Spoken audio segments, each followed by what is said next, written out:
This inhaler still costs about $500 in America, $7 in France. Same medicine, same puff of air. One country just decided you should pay dozens of times more. In the next 5 minutes, who actually sets that price and why it barely moves, no matter which company promises to fix it? Picture a warehouse worker outside Atlanta, mid-40s asthma since childhood.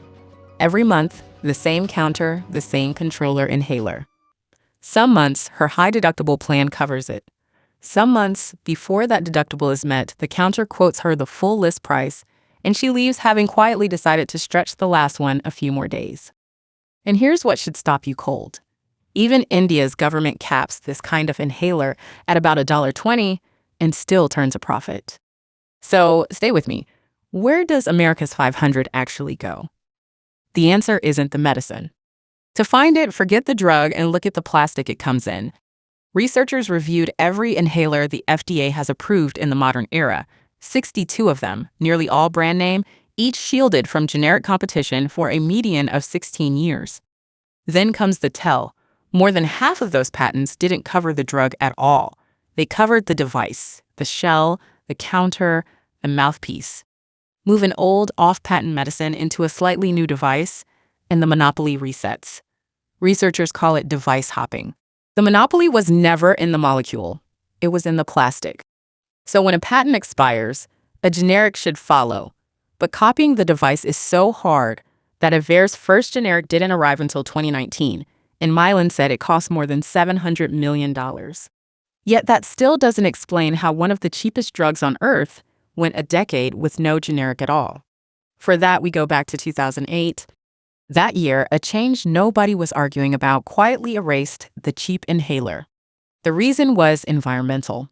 The old propellant, a chlorofluorocarbon, harmed the ozone layer, so the FDA phased it out.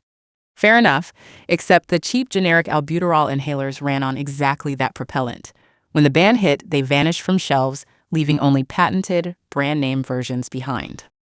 One study measured out-of-pocket albuterol costs rising about 81% for privately insured patients, and a substitutable generic didn't return until 2020, 12 years later. So by the time these inhalers hit $200 to $600 each in 2024, Washington's question was simple. How did a decades-old medicine get this expensive? In January 2024, the Senate opened an investigation into the 4 inhaler companies, and their letters laid the gap out in single lines. GSK charged $319 for Advair in the US and $26 for the same inhaler in Britain. Teva's Qvar, $286 here, $9 in Germany. And that Combivent from the opening, $489 in the States in 2024, $7 in France. Within 3 months, 3 of the 4, but not Teva, announced a $35 monthly cap. It looks like a win. But read the fine print. These caps are voluntary company programs, not law, and anyone on Medicare or Medicaid is generally left out. For insured patients, the everyday number was already lower, around $11 for a generic fill, $33 for a brand in 2023. Still, a cap you can lose isn't the whole story. One company had already found a darker exit. So what did GSK do on day 1 of that year? On January 1st, 2024, the exact day a new Medicaid rebate rule took effect, GSK pulled Flovent, the most prescribed controller inhaler for young children, off the market, swapping it for an authorized generic through a partner. According to a Senate investigation, that switch let GSK avoid an estimated $367 million in Medicaid rebates in a single year.